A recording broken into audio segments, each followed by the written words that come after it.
All right, students, so this is going to be the first of your literary analysis lessons. You should have your guided notes ready to go. Throughout this presentation, there will be times where I stop and tell you that this is in your guided notes. Other times I won't. So you just have to be paying attention to the slide and what you have to write down in your guided notes. So today we're quickly going to talk about plot and characters so you can go ahead and get started in the activity. So I want to ask first, what is plot? And a lot of you already know what plot is, but here's the definition that we're going to use. So the plot is the arrangement in the stories, the arrangement of events in a story. It includes the exposition, conflict, rising action, climax, falling action, and resolution. So it's basically from beginning to the end and everything in the middle. That is the plot of the story.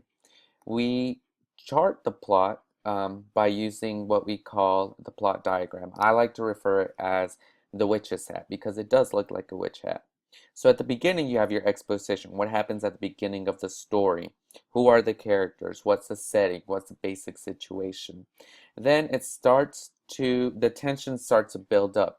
The rising action is where we're introduced to the conflict. That is the problem of the story. The climax. The climax is the highest point in the plot. So it's when the suspense, we know what the conflict is, and it's about to be resolved. The falling action is after the problem, the conflict is resolved, or usually the problem is resolved in the falling action, but it's when the story starts to go downhill. And the resolution is the ending of the story. What happens at the end? That was a problem solved? Did everyone go home and go to bed happy? What happens at the end of the story? Think of it this way. Think of a roller coaster. So if you've never been on a roller coaster, just imagine in your head, I've never been on a roller coaster, but just imagine it this way. So you get on the roller coaster, and as you start the roller coaster or the exposition, you're getting to know the roller coaster. You're getting to know, is this roller coaster going to be scary? I don't know what to expect. Same with the story. You don't know what to expect at the beginning. You're getting ready to know the roller coaster.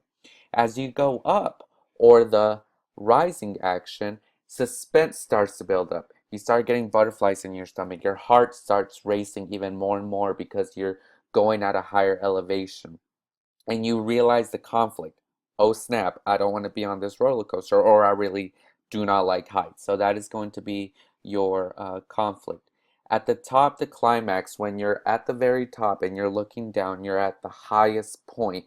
You're about to go down, but you wait there, you stand there for just a second, and you're holding your breath. That's how it is in a story. You're holding your breath at the climax because something is about to happen. And then when you're going down the hill or the falling action, it all goes down hill very quickly. And before you know it, that roller coaster ride is over. So think about it that way as a roller coaster. So getting to another roller coaster to going over the hill and going down fast.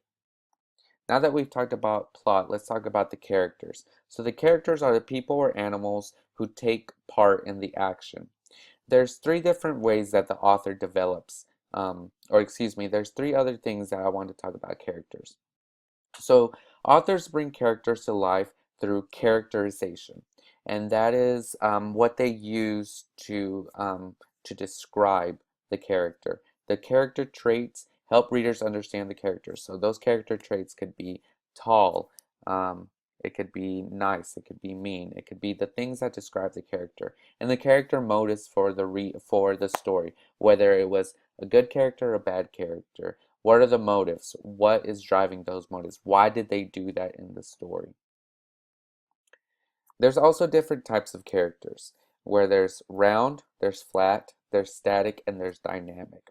All right, so all of this is in the definitions are provided on your guided reading notes, and you're just going to have to figure out which one is which.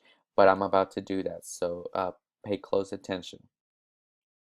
So round character. Let me move my computer screen. A round character is a character that's well developed or that has many traits. We know a lot about this character. It's usually the protagonist, which is the good guy, or the antagonist, which is the bad guy. We know a lot about both those characters, but sometimes it doesn't have to be. We can know a lot about one particular character that only shows up at the beginning of the story. That could be a round character. Doesn't necessarily, if it's a protagonist, doesn't necessarily mean it's a round character. A flat character. Flat character is one-sided characters with little details or traits. They're mentioned in the story, but we don't know much about them. They don't affect the plot, so they might be the mom or the dad that was mentioned at the beginning of the story, and then we don't hear about anything else about in the rest of the story. They are flat characters because we don't know much about them. Static characters. Static characters are characters that remain the same. Now, static characters can be round characters. We can know a lot about static characters, but if they don't change from beginning to end, then they're static. They remain the same. The opposite of that would be a dynamic character. Now, a dynamic character is one that changes from the beginning to the end. That could either be a flat character or a round character. Now, this is all very confusing right now, but let's try it. Let's give it a try right now. I try to think of a movie that we all know, the plot and the characters. So, the one I could think of is Finding Nemo. Let's talk a little bit about the plot. So the plot in the beginning of the story, there's this mom and this dad, and they're fish, and the mom gets eaten by a big tuna fish. So then there's only one egg left, and they name him Nemo. Now, the rising action is that Nemo and his dad actually get into an argument, and Nemo gets taken away from his dad. And so his dad sets out on an adventure in the sea, and he meets a lot of characters throughout the journey, a lot of other fish.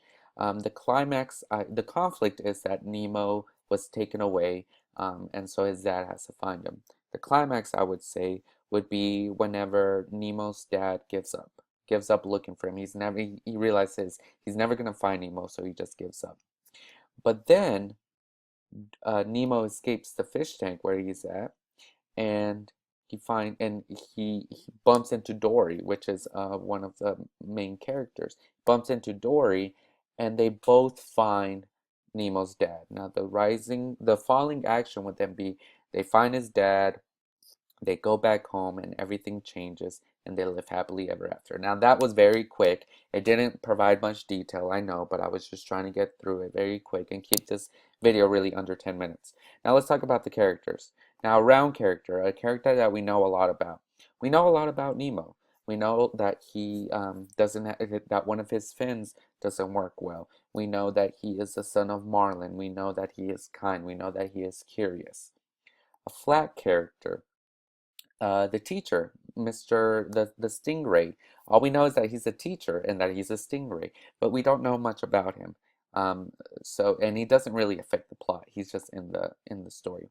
A static character, a character that does not change.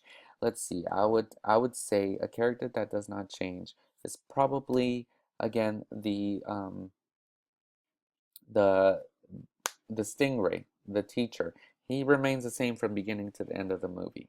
Um, because, he's a flat character. We don't know much about him, so he doesn't really change. Now, a dynamic character. I would say the dynamic character is the dad.